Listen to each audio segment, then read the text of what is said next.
ओवैसी ने कर्नाटक के कलबुर्गी में मीडिया से बातचीत करते हुए कहा कि विवादित जगह पर रात के अंधेरे में मूर्तियां रखी गई।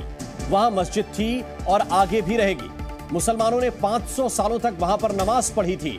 एक सिस्टमैटिक तरीके से भारतीय मुसलमानों से बाबरी मस्जिद छीन ली गई। राम मंदिर के पीछे का काला सच अगर आपने जान लिया तो आप ये समझिए कि आपने बहुत कुछ जान लिया। राम मंदिर और एक्चुअल में मस्जिद के बीच में ये बहुत बड़ी कंट्रोवर्सी आज खड़ी कर दी है ओवैसी ने। असदुद्दीन ओवैसी ने कल ही बयान दिया है, यानी कि 22 तारीख में जो है उसका जो है प्राण प्रतिष्ठा है, या कह सकते हैं कि उद्घाटन होने वाला है।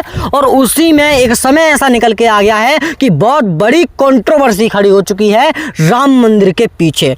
कह सकते हैं कि राम मंदिर का बहुत ज़्यादा विवाद इस चीज़ में घेरा हुआ है कि आज से 500 साल पहले, असदुद्दीन ओवैसी का कहना है 500 साल पहले यहाँ पर मस्जिद होया करती थी। मस्जिद में 500 साल पहले लोग नमाज अदा किया करते थे। उस नमाज अदा करने के बाद में उन लोगों से ये मस्जिद को छीना गया। उसके बाद में रातों रात ये मूर्तियाँ शिफ्ट की गई थी कि भाई राम मंदिर जो है आज जो बना है उस राम मंदिर से पहले मस्जिद थी, और मस्जिद को रात रात में जो है एक मंदिर के रूप में तब्दील कर दिया गया था। इतना बड़ा जो है बहुत मतलब विवादित बयान ये जो है उन्होंने किया है।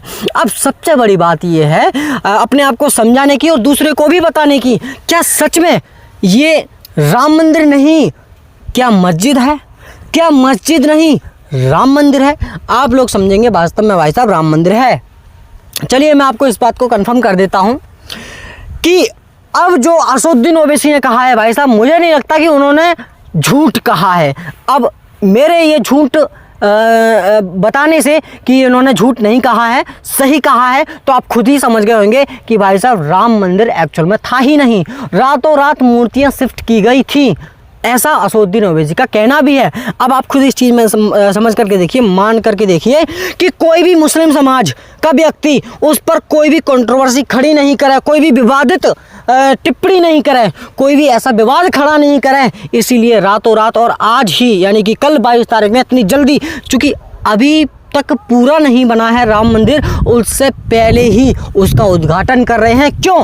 क्योंकि भाई साहब उद्घाटन करना भी ज़रूरी है, क्योंकि जब तक बनेगा तब तक भाई साहब मुस्लिम समाज के लोग जाग जाएंगे और वहाँ पर आकर के बहुत बड़ी कंट्रोवर्सी खड़ी कर देंगे। लेकिन जो राम मंदिर के निर्माण करा रहे हैं उनको ये खुद नहीं पता होता कि भाई साहब कोई ना कोई कर ही देगा, इसमें अड़ंगा लगा ही देगा। उसी प्रकार से उन्होंने बोल्ट कस दिया है असदुद्दीन ओवैसी ने। अब भाई साहब बीच में फंदा अटक गया है, बीच में लोग आकर के कह रहे हैं कि सच में ये राम मंदिर था और हम इसका उद्घाटन करेंगे ही करेंगे, डेफिनेटली करेंगे। अब असदुद्दीन ओवैसी का भी यही कहना है कि भाई साहब हम इसका जो है उद्घाटन चलिए आप कर लेते हैं, कोई दिक्कत नहीं है। लेकिन सुप्रीम कोर्ट ने भी इस चीज़ को जाहिर कर दिया है कि 500 साल पहले जो मस्जिद होया करती थी उसमें जो है राम मंदिर के लिए निर्माण के लिए रखा गया था, यानी कि राम की मूर्तियाँ जो भी जो है स्थापित की गई थी। और भाई साहब सुप्रीम कोर्ट ने इस बात से इनकार कर दिया है कि भाई साहब आपकी मस्जिद थी ही नहीं, आपका तो केवल राम मंदिर था और राम मंदिर बन के ही रहेगा। अब इसी में असदुद्दीन ओवैसी का कहना है कि भाई साहब 500 साल पहले हम नमाज अदा करते थे और करेंगे और मतलब करते रहेंगे, इस चीज़ का उनका कहना है। अब मैं आपसे जानना चाहता हूँ, क्या राम मंदिर सच में एक विवादित टेम्पल है, विवादित मंदिर है? आपका क्या मानना है इस वीडियो में? आप अपनी राय जरूर रख सकते हैं। बाकी का मिलते हैं अगली वीडियो में, तब तक अपना ख्याल रखें। जय हिंद, वंदे मातरम।